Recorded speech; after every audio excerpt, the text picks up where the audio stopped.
Seria Regăsirea puterii interioare. Nu te mai lăsa folosit. Episodul 4. Cum îți pierzi puterea când oferi celor care doar iau. De la epuizare la trezire.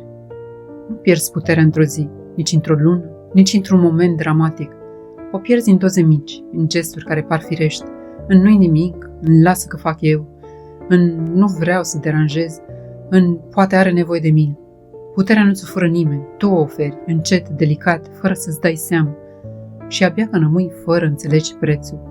1. Pierzi puterea când începi să compensezi. Compensezi lipsa lui de efort cu energia ta. Compensezi lipsa lui de interes cu atenția ta. Compensezi lipsa lui de implicare cu timpul tău.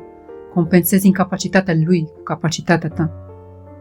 Începi să faci 2 pași pentru fiecare pas pe care el nu-l face. Și fără să vrei, devii un motor, sprijin, coloană, resursă, combustibil.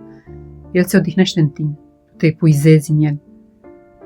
2. Pierzi puterea când te explici ce ar trebui să știe deja, când îți justifici emoțiile, când îți explici valoarea, când îți negociezi nevoile, când îți repari reacțiile, când te scuzi pentru ce simți. Fiecare explicație în plus este o bucată din puterea ta și cu fiecare bucată te micșorezi puțin câte puțin. 3.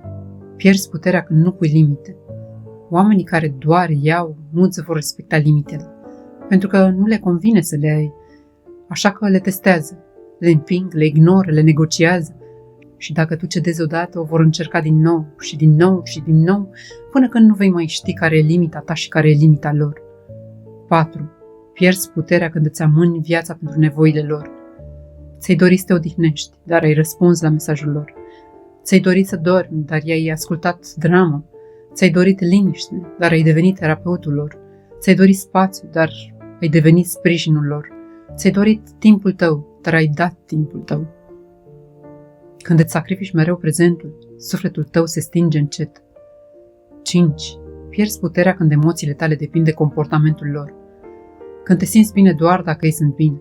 Când te simți vinovat dacă sunt supărați. Când te simți responsabil pentru starea lor. Când îți ajustezi vibrația după instabilitatea lor. Puterea ta emoțională devine o marfă. O dai în schimbul aprobărilor, dar aprobarea lor nu vine niciodată complet. Niciodată constant, niciodată autentic. Tu dai tot, ei dau absență. 6. Pierzi puterea când încerci să dovedești că meriți. Aceasta este cea mai periculoasă pierdere, pentru că atunci când încerci să dovedești, înseamnă că ai acceptat deja că nu ai valoare suficient. Ai coborât în jocul lor, ai intrat în dinamica lor, ai renunțat la tine. Și nimic nu e mai scump decât renunțarea la sine. 7. Pierzi puterea când rămâi acolo unde nu ești văzut. Nimic nu consumă mai mult un suflet luminos decât să fie într-un spațiu în care nu contează.